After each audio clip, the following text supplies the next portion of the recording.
Hi everyone, I'm making an art journal page today and I'm going to use some of my sprays, but I'm going to give you all the other options, alternatives that you can use. Sprays are just going to be faster. I'm going to put this towel under my page just so I won't make a complete mess. I'll probably make some mess. I've already have some paint on my fingers, so that's that. Okay, first of all, my sprays are made from gel food coloring with water. I don't have measurements because I just put some drops of the gel food coloring, add water and test it. If it's vibrant enough, good. Not, I will add more gel food coloring. Other possibilities for making sprays is if you have the brush powders. If you don't have them, there is the textile dye powders, also can make nice sprays. And if you don't want to use sprays, you can use watercolors, you can water down acrylic paints, you can use distress inks, which I almost certain I will also use. So I'm taking out some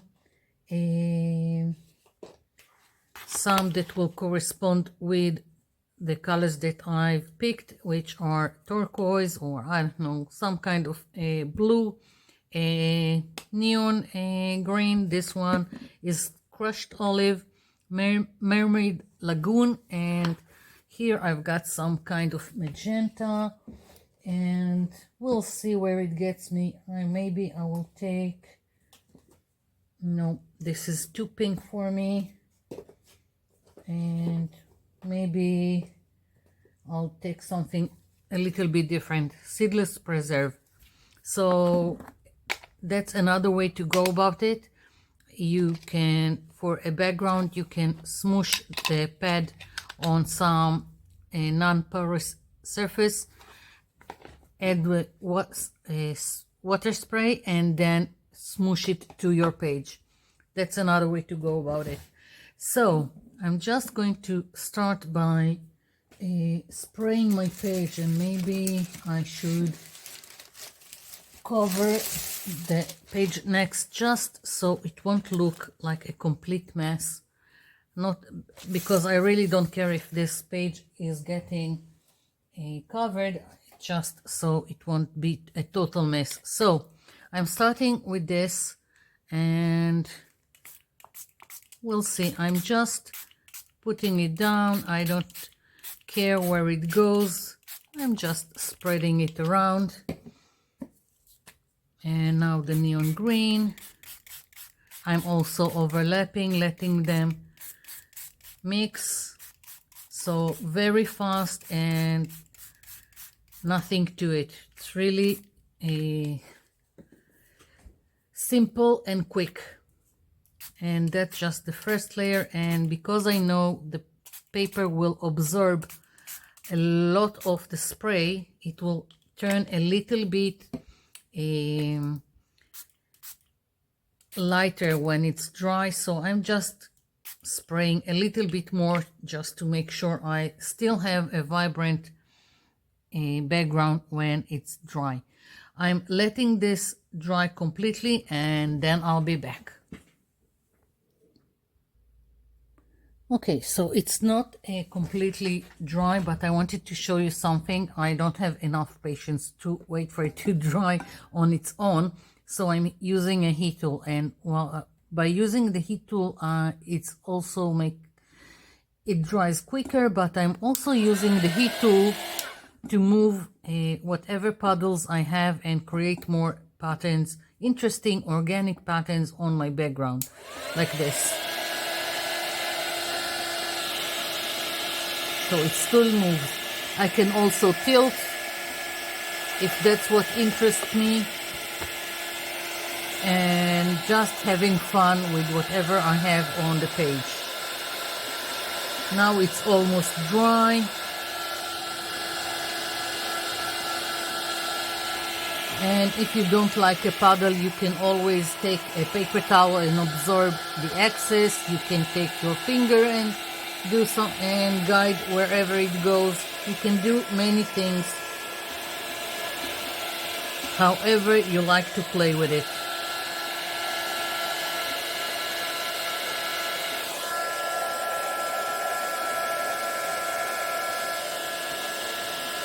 Just a little bit more.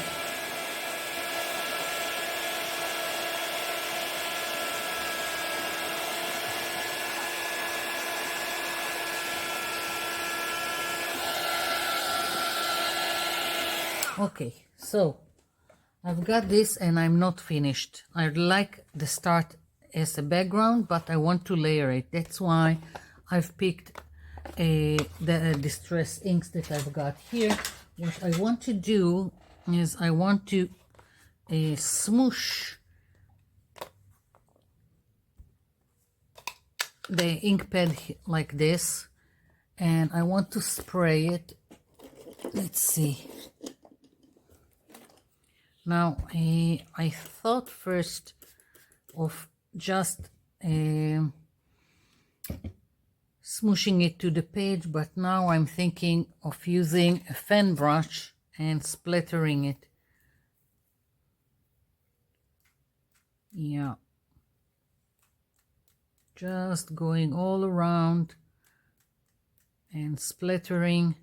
And I know it's almost the same color as I've used on my first layer, but that's the thing about layering.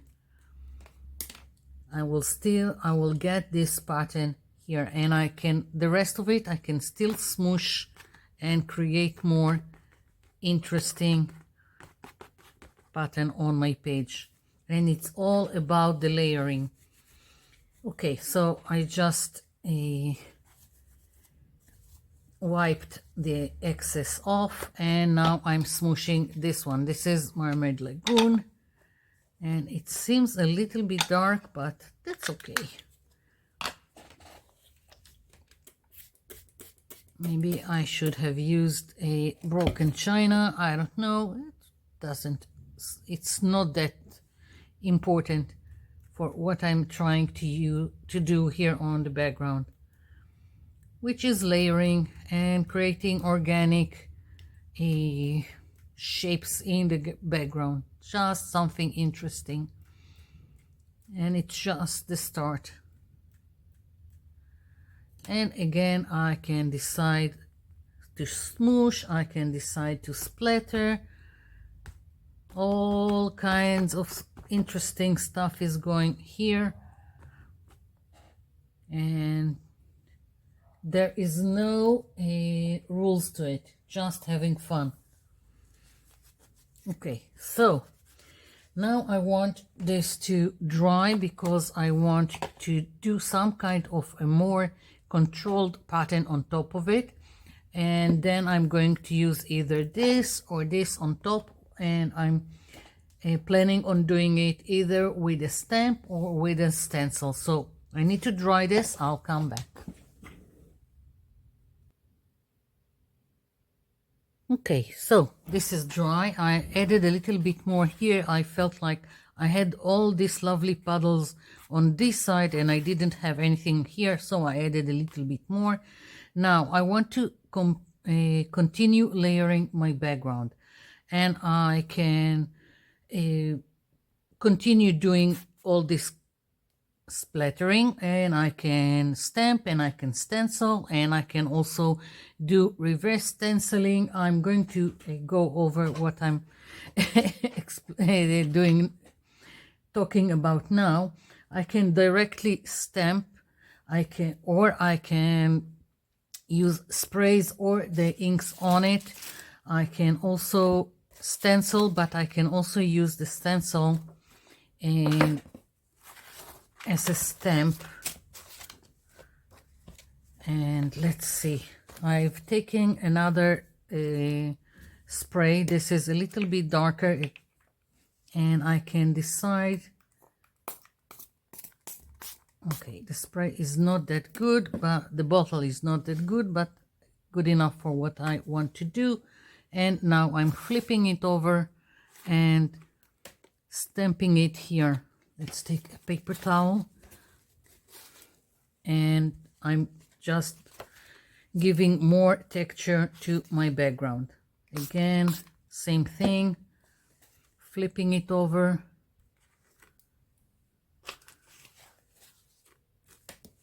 and let it soak into my background. I think I'll do at least another one.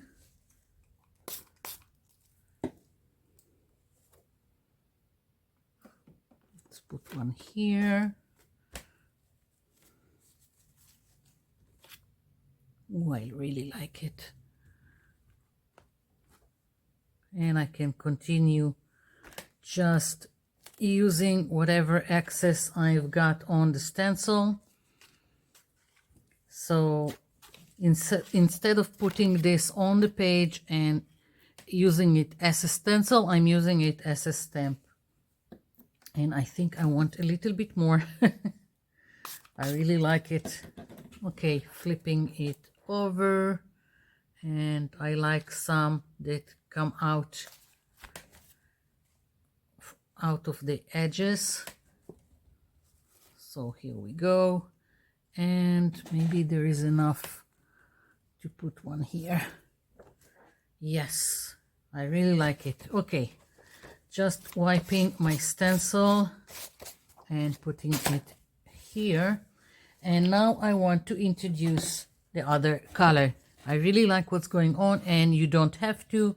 You can keep your entire background to two colors or two family of colors. If it's the greens and the blues, it's up to you. And let's see, where did I put? I'm making a mess as usual. Okay, so another way to go about it, and I'm thinking of using this, I can take the stamp and just to go with the rest of the background. After I'm taking ink on the stamp, I'm going to spray it. I'm doing it to the side so I won't spray my page. I'm spraying it with a little bit of water, and now I'm just going to put it lightly like this.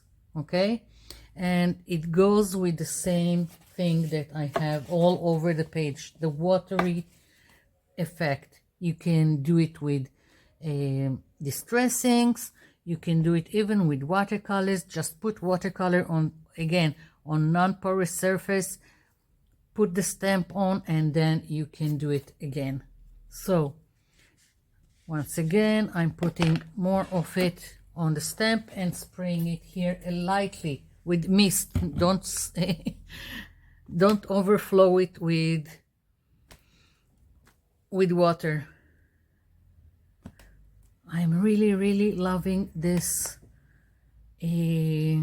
background, and I'm stamping it again and again and creating a ghost print and more details in the background.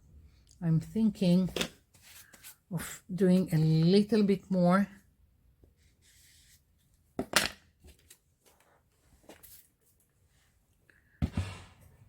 Just a little bit here, and I don't know, I really like it, so I just want to continue. A little bit here, a little bit here, that's it. Yeah, that's enough. Just wiping my stamp, and I thought I will use this, but I'm not sure now if I want to. I'm going with all kinds of dots and circles, as you can see.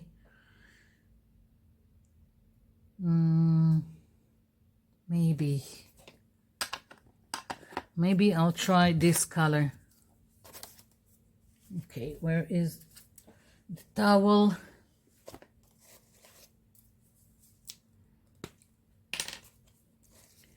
What's the worst that could happen? I really like the background, but I'm going for more.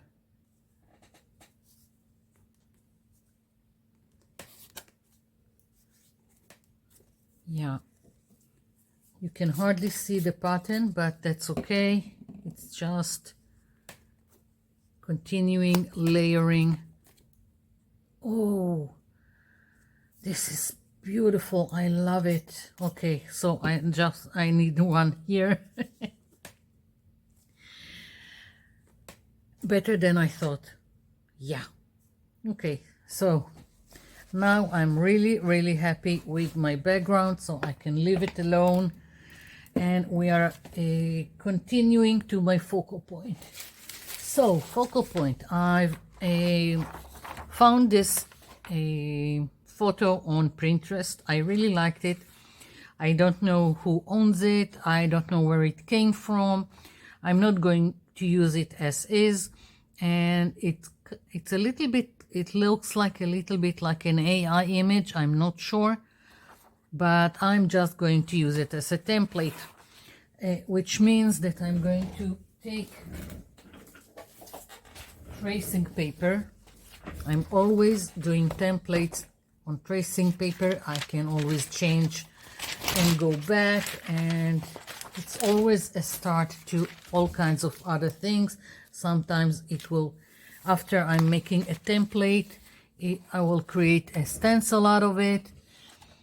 So all kinds of things that I can create with it. So basically when I'm doing, I will move this aside because it's in my way. I will trace the outer layer lines of the image, and a lot of time I'm just changing if I feel like it needs changing. You don't have to stick to every detail. This is just simplifying the image and taking it back to a very simple graphic shape. Oopsie, I moved. Okay, back in place.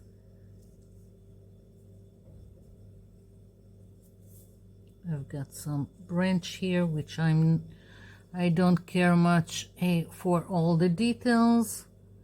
Doesn't matter to me. Now if you have a light board, then it's even easier to trace, but even without a light board, as long as you find images with enough contrast to the color, then it would be easier to trace. Some of it I don't see, but I will just, when I'm finished, I will look again at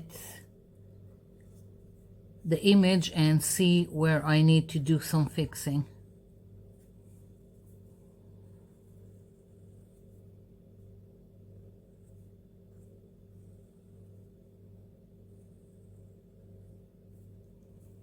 Okay.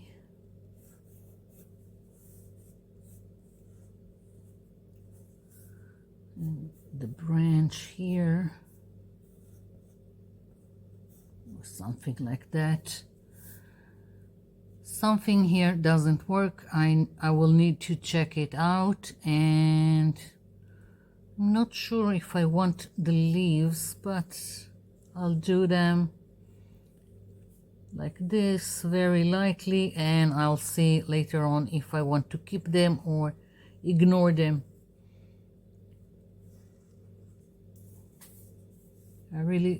If so, I like this too. I don't much like this. There is another leaf here that I don't like. Okay, and let's see, something it looks a little bit weird with this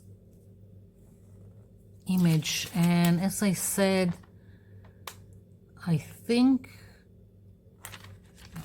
it's some kind of an AI. There is always something either creepy or unnatural with AI images.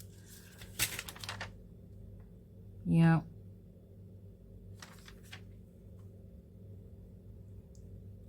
Trying to fix it just by looking at the image. Another way to go about it, if you have sunshine, you can put it on the glass of the window, and it will help you see what's going on. Yeah, something is really creepy. There is, like, if you can see, there is only 2 legs, and there are the other ones, you don't see them. And here there is something weird that is not connected to anything. So someone photoshopped this. Someone did something and not very good about it. So okay, so now I need an eraser. This doesn't need to be here. And me just finishing here. Okay, so basically this is it. Of course, you can decide which details you want to be shown. Up to you, if you want all the details or just the outer image. I don't like this. I'm fixing it to something that will look right to me. Okay, so I've got the 2 leaves here that maybe I'll do, I'm not sure. And let's see, something just isn't right here.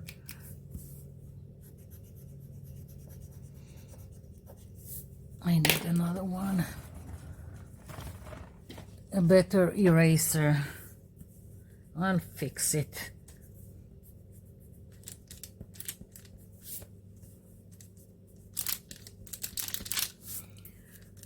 And in terms of turning it into a stencil, I've showed a lot of time before. There are other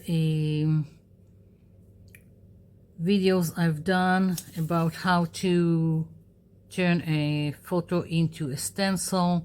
So I'm not doing it now because I'm not sure that I want to make it into a stencil. Yeah, something is really, really weird.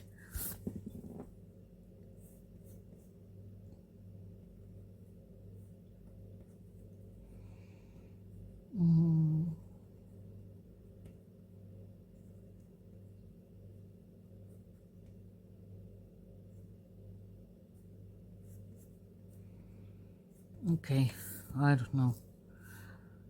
Something like that. We'll see. So now I've got a template. What I want to do is find a painty paper that will work for me to create my lizard. And another thing that is good with doing it on tracing paper is now I can take all kinds of painted papers, put them underneath, and see how it works. You see, it gives me an idea, like I can decide how the pattern on my gel print. This is a gel print that I've done on a disposable paper paper mat. Yeah, so here it works, the pattern works with the lizard, so that's what's good about it. And I've got, like, I can have this art also, some gel prints that I've done on black Bristol paper, and I can see if they are, because I really like the color, but I'm not sure if the pattern will work with the lizard. So I can just play around and see what works and what doesn't. I think I'll go with this one. It would be very bright, very in contrast with the background. This would be more subtle. I really like it. It can be a great lizard, but for another page. I've got another one. No, this, I don't want to use this one. So here we go. I want it on this one, and I'm just going to do the lizard out of this, and I'm not sure yet how I'm going to do the branch. I can paint it. I can take another painty paper that could work. It's really you can do whatever you want. So I'm going to take either, you call it copy paper, carbon tracing paper. I'm going to use this, or maybe, now that I'm thinking about it, I'm going to do it another way. What I'm going to do is I'm going to take a darker and softer pencil. This is a 10B. A lot of times that's what I'm using instead of the carbon paper or copy paper, whatever you call them, because I can now go over the lines like this, and when I'm finished, I'm going to flip it around and then trace on top of it, and the graphite will transfer to the paper here without creating too much of a mess, because the carbon paper a lot of times makes a lot of mess. So that's what I want to use right now. So I'm going to continue just tracing the lizard, and then I'll just flip it over, go again over the lines, and then I have to fussy cut it. The joy of fussy cutting. Okay, so I'll be back. Okay, so I've got the lizard. I fussy cut it, as you can see, and I just went over all the lines with just black permanent marker. You don't have to. And the rest, the branch, I traced it onto the page and decided that I'm just going to paint it and not cut it from another paper. I'm putting the lizard for now to the side, and I took a black, not a black, a dark brown color and some beige mushroom color, whatever, and I'm taking a brush and I'm just going to paint inside the lines, and I'm picking a little bit from the other color, and I'm just going to do it like this, so it won't be a solid color all the way, and it would be interesting. I will try to keep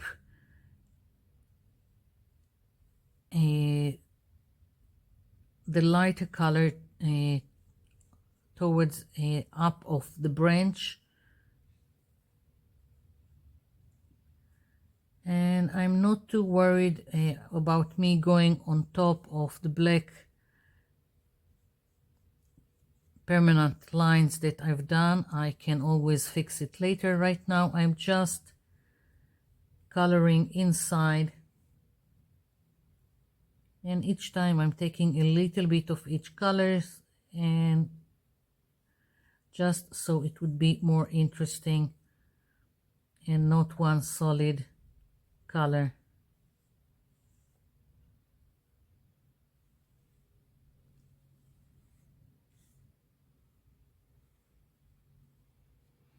And of course I can always change and create other branches going out of the main one, so it really doesn't matter.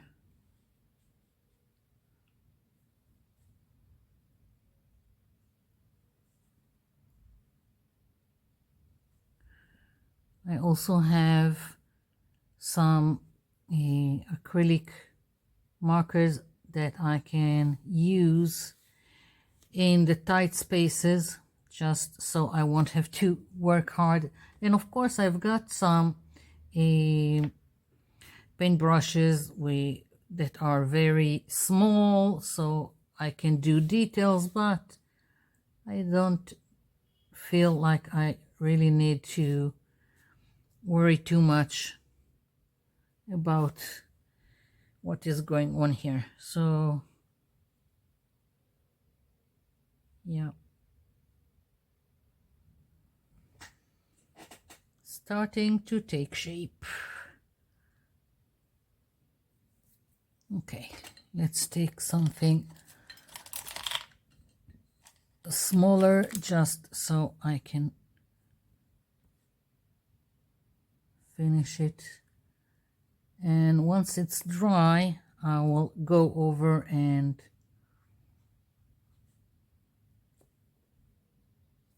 do again the black outer line.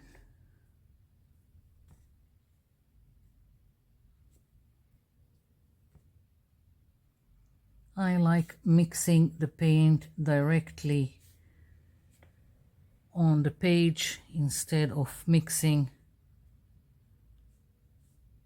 on the palette, but each one to do what is easier for you. Yeah. Okay, so I need some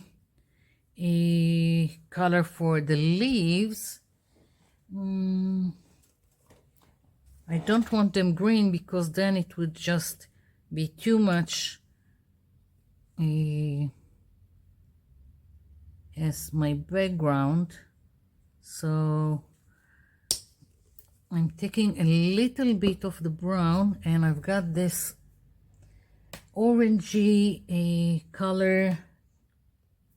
What's it called here? Terracotta. Whatever. It's basically orange with brown in it, which now doesn't want to get out. Oof. Okay, here we go. I need more.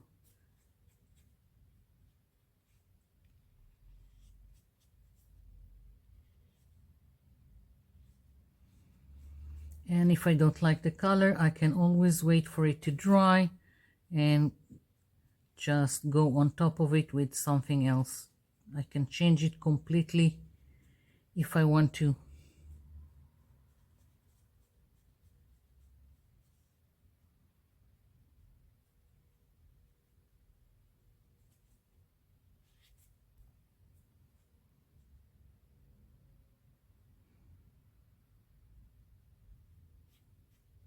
I'm always trying to put the lighter color on top. It creates a more dimensionality, and it gives you a notion of where the light is coming from.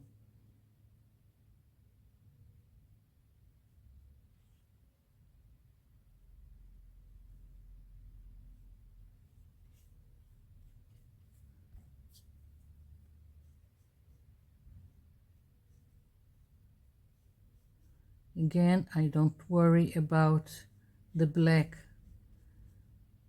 lines. I'm just coloring inside and when it's dry I'll just fix it. Just easier for me to go like that.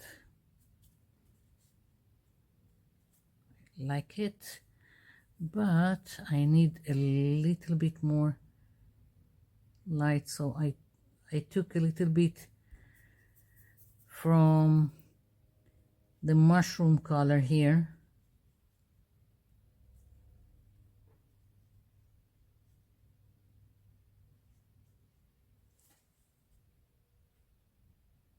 Yeah.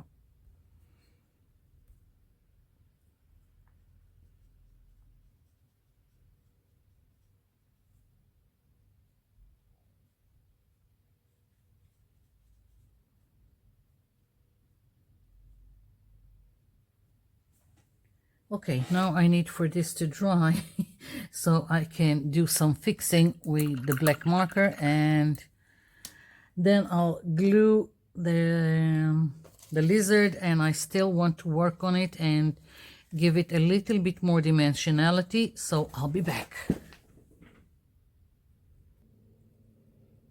Okay, so I've got the branch, I've done some fixing with the black permanent marker, and now I just want to make my lizard a little bit more dimensional, so I'm going to add some shadowing. I'm using the 10B pencil. You can use anything that you can smear, or even if you like using watercolors. I'm just going and adding on to whatever I'm doing. Like here it's the bottom of the lizard, so here will be a little bit darker, and I can go just like I've shown you like this, and now I can also smear it with my finger. And also if you have what it's called, I'm always forgetting the name, this blending stump is also another way to go about it.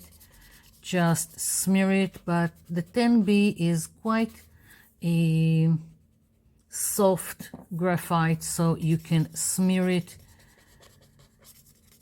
with your finger. So that's one way to go about it, and very simple and accessible in terms of you can get it in a office or a supply or back to school. It's not something that you need an art or craft store. So everywhere that is like the bottom of something, I'm adding a little bit of shadowing, and let's see, maybe a little bit more here and here underneath this part, and maybe even here. But basically it's up to you. You don't have to. A lot of times when I'm doing something that is a little bit more whimsical, then I won't do the shadowing, and I will leave all the elements quite flat, if I can call it that, because then I don't feel that I need to make it more dimensional. Okay, almost done. And again, this is optional, you don't have to do it. I just like to do this extra thing just to make everything a little bit more dimensional, as I said.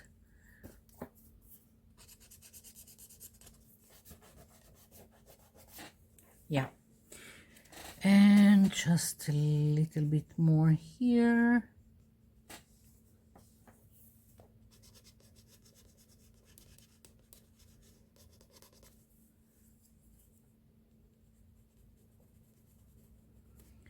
Something is probably wrong anatomically with my lizard, but I don't care. I really like what's going on here. I like my lizard on this background, so that's that.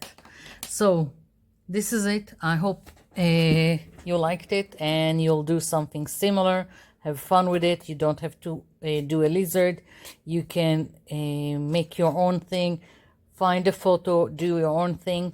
So thank you for watching and thank you for leaving me comments down below. I'll be seeing you in my next video. Bye for now.